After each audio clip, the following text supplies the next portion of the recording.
Nako, marami ho tayong nababasa-basa sa mundo ng social media. Di umano, ang preliminary investigation na yan para dito kay Senator Loren Legarda at Senator Kong Leandro Libiste, baka na daw di umano nitong si Ralph Recto. Late reaction. Baka na daw nitong si Ralph Recto. Kasunod ho yan noong, di ba mayroong kumalat na balita dyan sa Rockwell. Diba, pinainan daw di umano eh. Ngayon, pagkatapos ng lumabas ng balita na yon sa pagitan nitong si Kong Lian at nitong si Ralph Recto, pagka-press ko ni Boying Remulla, preliminary investigation na. Itong si Loren Legarda at ang kanyang anak na si Congressman Lian Libiste. At dito rin sa video na to, sesegue ho tayo dito kay Banat Bay at bababalan ho natin itong video ni Atty. Tix. Pero bago lahat nangyari, like at subscribe, masaya na ho tayo dyan sa magsusumal sa ating community.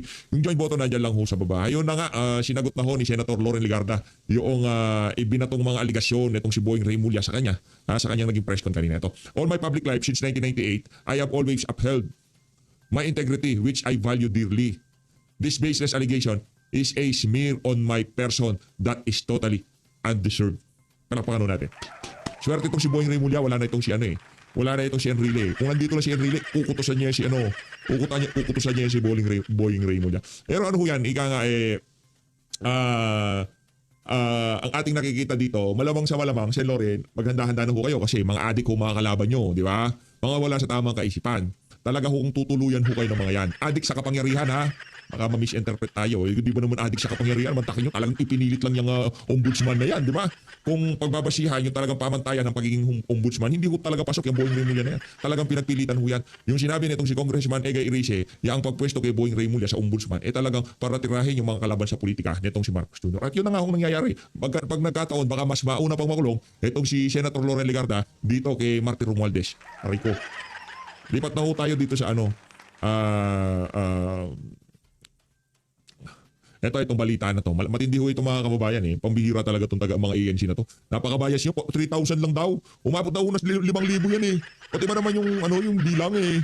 Loko-loko talaga itong mga to. Ito, in what has been described as the largest gathering of Duterte supporter in the United Kingdom, over 3,000 overseas Filipinos flooded the heart of London at Marble Arch for a peaceful rally in support of Vice President Sara Duterte and her family. Ayan grabe naman. 5,000 yan eh. Pambihira naman Lipat ho tayo dito. Yan lang naman kasi talaga, di ba? Yan lang ang request ng dating Pangulong Rodrigo Duterte. Yan ang request ni Tatay Digong. Di ba? Ang request ng Tatay Digong, kasi naririnig na sa kanya yun eh. Nung kay Joma. Diyan nagurguro si Joma, diyan sa Netherlands. At sinabi ni Tatay Digong, yan ang pinakamasakit na mangyari sa isang Pilipino. Kaya sa tingin natin, yan na lang siguro ang huling request ni Tatay Digong. No, yung kung bawian man siya ng buhay, gusto niya sa Pilipinas. As a Filipino, as a daughter, we want him to die in the Philippine soil. Kaya ang problema, ICC, yan na lang ang pinaka-high profile na kaso liniliti sila ngayon. Di ba? Yung kay Tatay Digong na lang. O kahit nga yung problema yung pagpapadala dyan sa daig, pag kidnap talaga yung pagdala dyan kay Tatay Digong, ipinili pa rin nila. Di ba? At ito ang problema ng administrasyon dito. Hindi nyo ba napapansin mga kababayan? Kumbaga merong mga nangyayari behind the scene na merong di umano uuwi na si Tatay Digong. Hindi natin siya alam kung ano pa mang kadahilanan. Gusto natin umuwi siya ng malusog sa Pilipinas at makita niya magpresidente itong si Bibi Sara. Kasunod ng mga bali-balita na yun, ura-urada Marcos Jr. pinahintulutan yung pagbubuka sa mga tax record nitong si Bibi Sara na mag-asawang Carpio Duterte. Wala ho ba kayo napapansin? Di ba? Ito lang ho ang sigurado. Yung impeachment, yung conviction, yung pagpapakita na may kasalanan si Bibi Sara, minamadali ho nila. Anong hinahabol nitong mga to? Kasi pag kami nangyari kay dating Pangulong Rodrigo Duterte, sa bagay kahit nang mauna dyan hindi natin ninanasan na may mangyari kay Tatay Digong. Pero kung titingnan natin ang kanyang edad, di ba? Kung titingnan ho natin yung kanyang edad, malungkot tayo kung malungkot. Pero yung edad niya yun ang magsasabi na talagang nasa dapit hapon na siya ng buhay niya. Di ba? Kaya nga panawagan natin dito, bring him home. No, yung sa lalong madaling panahon, iuwi siya sa Pilipinas eh. Ngayon, pag nagkataon, may nangyari kay dating Pangulong Rodrigo Duterte dyan sa The Hague, Netherlands, mag-e-eleksyon, impeachment. Sa tingin niyo ba yung impeachment dahil hindi matatabunan sa, kung sakali man, wag naman sana, may mangyari kay dating Pangulong Rodrigo Duterte dyan sa The Hague, Netherlands. Diba? Tapos yung paraan ng pagdadala sa kanya dyan, ano ho kaya ang gagawin ng mga taga-suporta niya? Ano kaya ang gagawin ng sambayan ng Pilipino na aalalahanin from 2016 to 2022 kung anong ginawa ng mama na yan? Ano ho ang gagawin ng ating mga kababayan? Naku-curious tayo kung ano mangyayari pagka umabot tayo dun sa punto na yun. Pero hindi ho natin inanasa na meron nang mangyari kay dating Pangulong Rodrigo Duterte. Gusto ko makita niya na magpresidente itong si Bibi Sara. Rumake na ho tayo kay Hebay. Grabe, si Grabe. Ripiste, yung anak, yung congressman, Oh. at yung kanyang nanay, Oh. na si Loren Legarda, si Senator Loren Legarda, Oh. nasa kampo ni Cayetano, ay kakasuhan na ng ombudsman Ako. ng non-bailable plunder Plunder. para talaga ikulong. Naku, uubusin na po talaga itong mga kritiko ng gobyerno. Pati si Libiste, yung anak, talaga nga naman, siguro, para bumigay yung nanay, dinamay natin si Libiste. Hindi ko maintindihan ang nangyayari sa bansang Pilipinas. Parang wala na talaga tayong kalayaan bumatiko sa gobyerno. Ang lupit talaga ng gobyernong ito. Next. Grabe, ipakukulong na po nila si Cayetano. Sinampahan na ho ng kaso sa ombudsman nito ni Lacson. Kakaiba talaga itong administrasyon na to, no? Alam mo, naalala ko lang, di ba bago makulong si Marcoleta, nag-away din sila ni Lacson. Ngayon naman na nag-aaway si Cayetano, si Lacson, si Cayetano naman ay ipakukulong. Naku po, ba't naman ganyan? Di maganda yan. At matindi nito, ha? Alam naman ng lahat na tinik sa impeachment itong si Cayetano. Kaya mukhang gusto nilang makulong kasi plunder po yung ikinaso sa kanya, eh.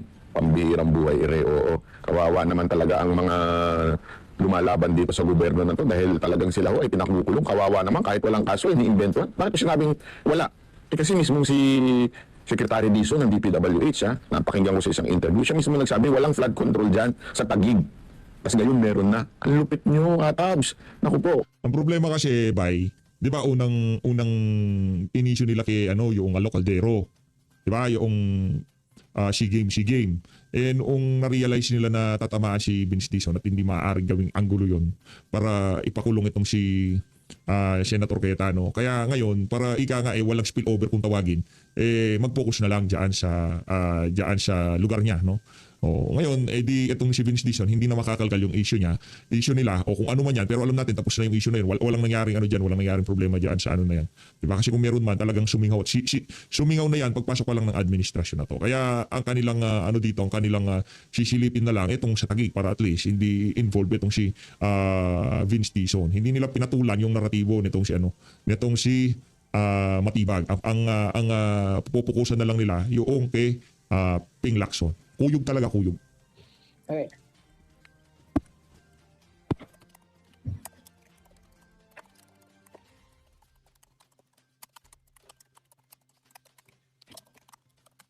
Okay.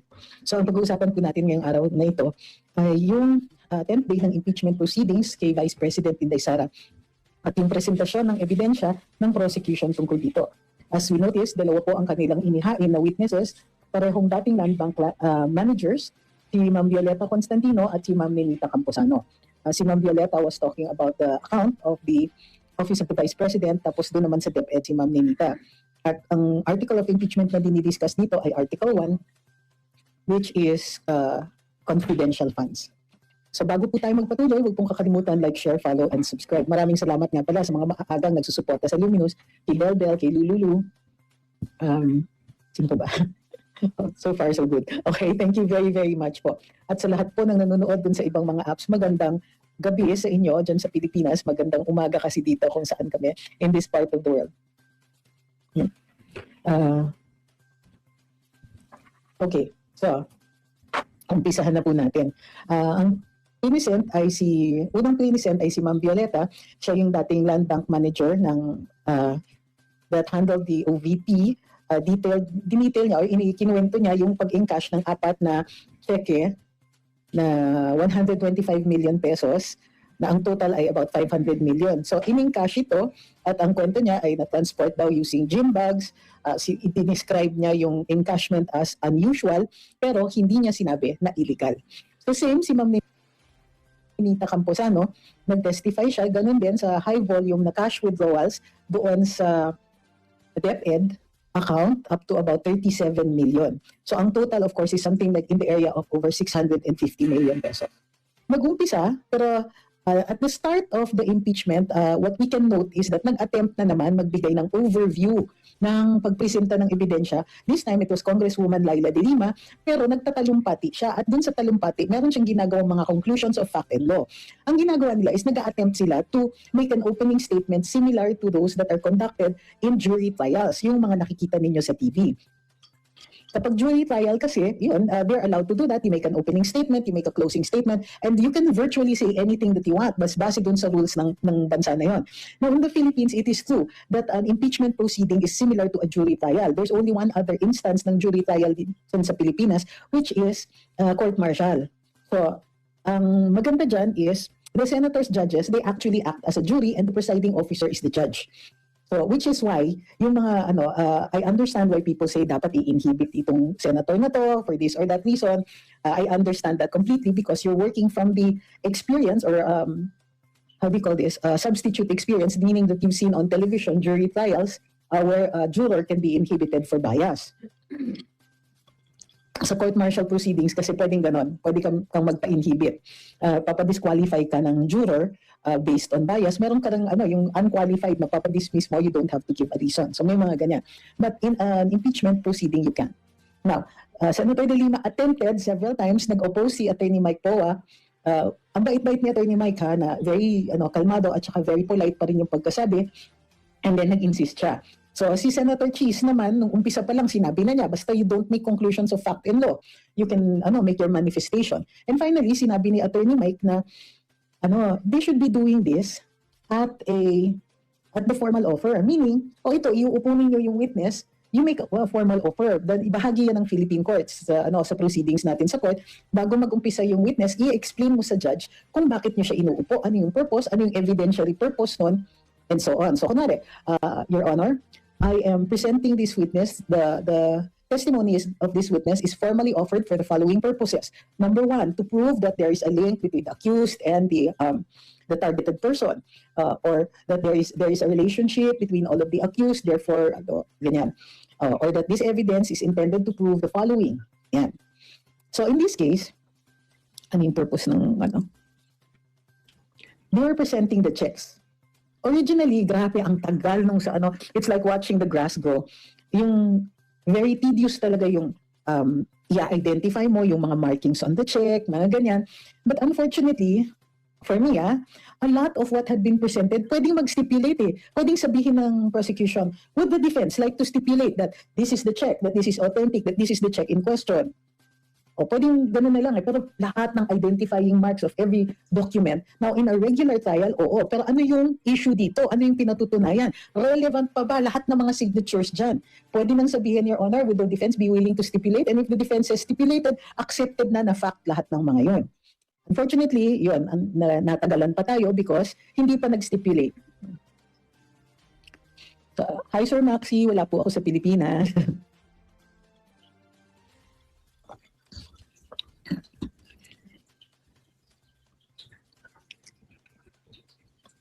Hi, Sir Chris. Thank you very, very much po. Okay.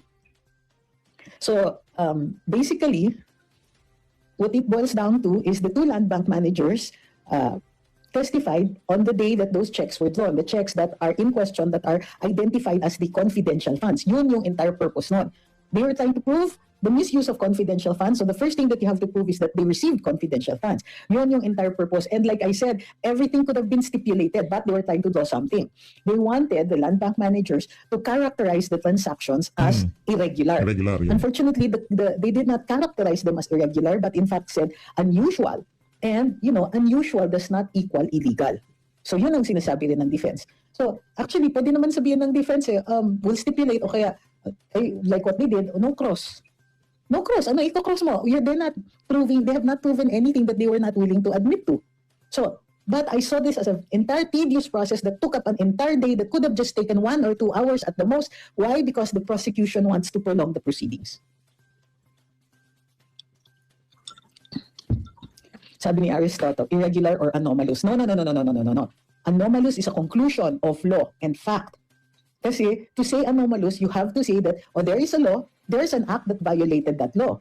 Or this particular act violated already a certain law. And that is subject to evidence. Anomalous is a conclusion. Irregular is a description. So those are not the same. So you can say irregular because it is not within the established proceedings. But if it is not illegal, then irregular is simply that. It doesn't happen every day. It is not regular. So yun ang and the defense was willing to say na, okay, sure, why not? Kasi it is unfortunate din that linisinta yan doon sa committee, sa Quadcom or sa Committee on Good Governance, kung di ako nagkakamali, na, nag-withdraw kayo ng ganyan, tapos nilagay niyo lang sa duffel bag. So, di ba, they tried to make a big deal out of it. What is the problem with that? Wala. Because it does happen sometimes na government really moves a large amount of cash. Now, Correct. also remember that this was pre-electronic bank transfers. Sinabi din yon ng Land Bank Manager. And which I think was inadvertent on the part of the prosecution. They really didn't want to hear that kind of evidence because it's, how do you call this? Exculpatory. Hindi na they moved cash because cash po ang kailangan na na transactions pagdating sa bumibili ka ng confidential na information, or you have to pay an informant, you have to pay safe houses. Those are cash transactions kasi otherwise magkaka-paper trail at mahuhuli yung informant mo.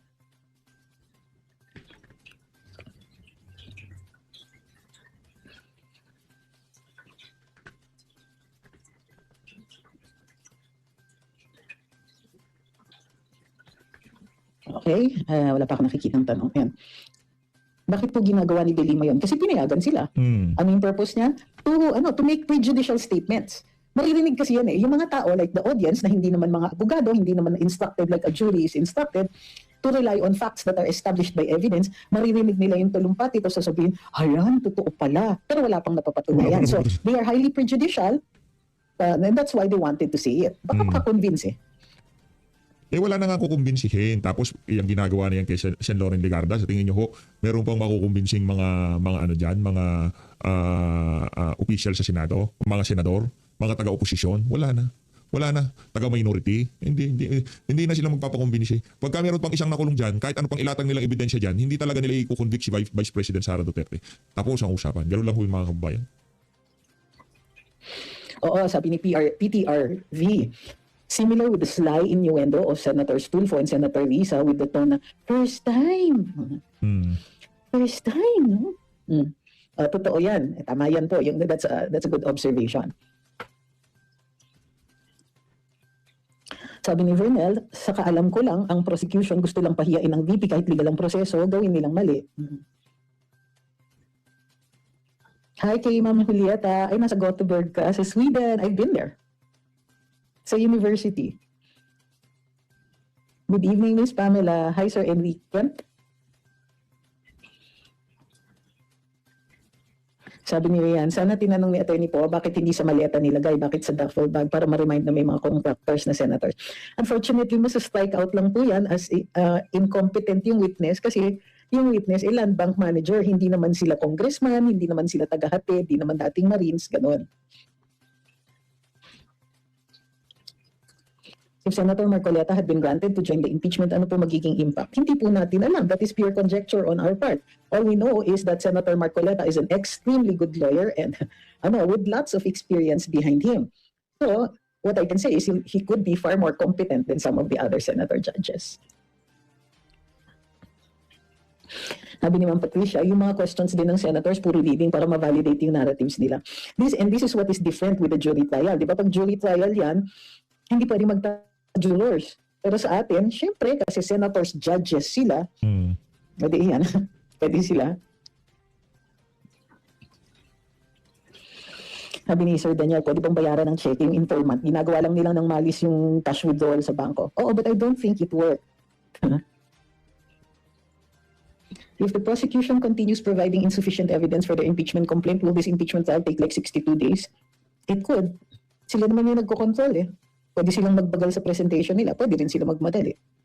Actually, for each of the articles, pwede sabihin na pag nag-formal offer, Your Honor, we're offering this, this, this, and this. The defense can actually say, Your Honor, we admit everything that the witness is going to say. Or we admit everything. What is the purpose of the witness's testimony? That these checks were encashed? Okay, we can admit that. Diba? Pwede rin naman ganon. Both sides can actually shorten the proceedings. Sabi ni Art Juan, si Senator Tulfo, nagdudunong-dunungan. May halong katangahan naman ang pinagsasabi kay presiding na lang ang nagbigay sa kanya ng kaliwanagan ng mga pinagtatanong niya. Di ko kaya yung ginagawa ni Senator Cheese. Mahaba pasensya niya.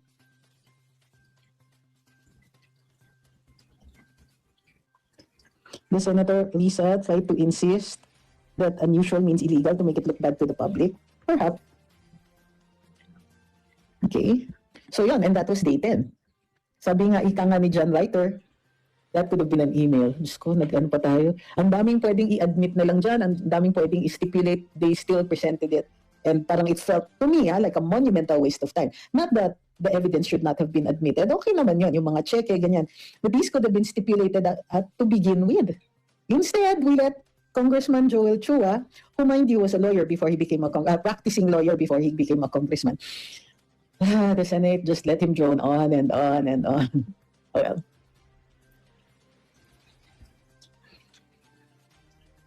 sabi ni Ma'am Aoi, I'm not sure it really happens in a bank, but I doubt withdrawals of cash like that are really highly unusual, since banks who handle government agencies and businesses would probably have seen as such. I agree, but I think that the land bank manager was only talking about her own particular experience.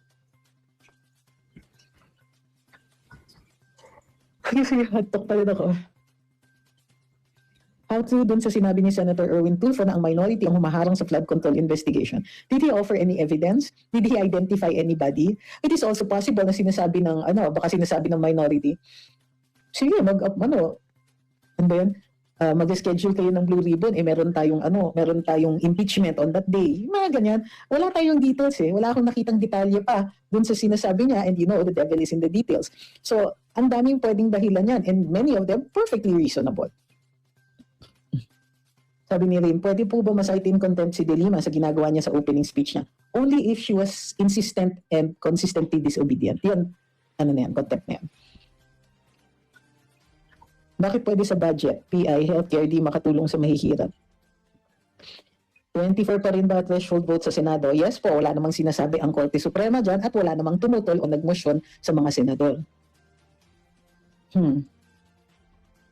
Si Bam paulit-ulit sa AMLC, ramdam stress niya. Oo, meron siyang hinahabol na tanong. Meron siyang hinahabol na sagot na, pwede naman sagutin yan hindi naman yan kontra sa AMLC. Tapos binasa ang rule, bawal yung mga bank employees, bank manager, ganyan, na magsagot ng mga ganyang katanungan. Kasi nga, very serious yung breach of confidentiality sa AMLC. Totoo yan, napansin ko din yan. Parang meron siyang hinahabol na sagot na hindi niya makuha-kuha.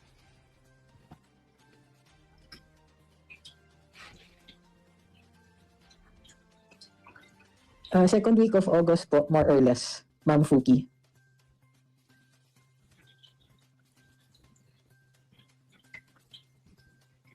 Hindi ko po nakikita yan. Sabi ni RARD, parang naluto ng desisyon. Paano niya naman nasabi? Formality lang yung Senate court. Paano niya nga nasabi? Bias ang palabas ng mainstream media. Mainstream media is not the court. Hi, kay Fuki. Yes, Ma'am Fuki. Kakamiss din po kayo. Pasensya na. Mostly nag-videos ako ngayon, but I'm really busy right now. Sabi ni Ma'am Salina, bumaliktad na minority na daw. Nabasa ko na pa yan. Sabi ni Kakay, di tapusin na nila yan. Di naman nila makukuha yung 16, di ba? As far as we know, so far. Kaya nga nila pinapatagal kasi baka makakuha pa sila ng 16. Sabi ni Ma'am Ola, hi. Hi, Ma'am Maria Delia. Hi kay Rozel's dad. Okay, sagot na tayo ng mga katanungan na not on the impeachment. Anong take nyo sa kabila sa pag-atake kay VP dun sa comment niya about sa Pax Silica? Well, unang-una, I don't have any take on the kabila, so to speak. Naniniwala tayo sa freedom of speech. So sigurado po ako that they will come up with more criticism. Pero medyo mababaw po yung criticism nila. Kasi hindi naintindihan lang ni VP yung katanungan. And normally, the VP does not make comments on the President's foreign relations. Or if she does, ganito yan the President is the sole architect of our foreign relations. So merong kahit paanong deference to that. So otherwise, wala. So what? Kung hindi niya sinagot, hindi talaga ako mag-comment dyan. Tapos hindi niya narinig. So ano yung faxi, whatever, ganyan. So what? Kung yan na po ang kabuuan ng kritisismo ng kabila kay VP, it means it's a slow news day. Para dun sa nagtatanong ng take namin sa Pax Silica, nag-live po kami dyan. You can catch it on the Red app. You can't miss it. Yun yung title. Hi, Diego. Yes, I am. Somewhere here. Sabi ni QP, halata naman na wala siyang alam. Well, unang-una, kami din, for the longest time, hindi kami nagkukomento until meron na kaming alam, until na pag-aralan. So, hindi ko wala kang alam on a certain day, forever ka nang walang alam. And that's walang alam because there's also very little information about it, although there are people who are already opposing it. Unang-una, hindi siya ganun din kadali maintindihan. In fact, marami ang nag-request dito that we do a live on Pax Silica. And so we did. You can look for it on the Red app on YouTube.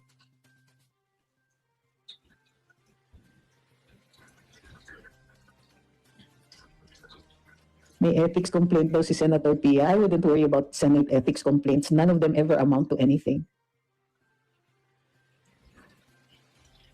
Sabi ni Chris, buti na lang daw di makaya si Kong Egay. Well, alam niyo naman, political naman talaga ang mga hosts ng The Spokes. We really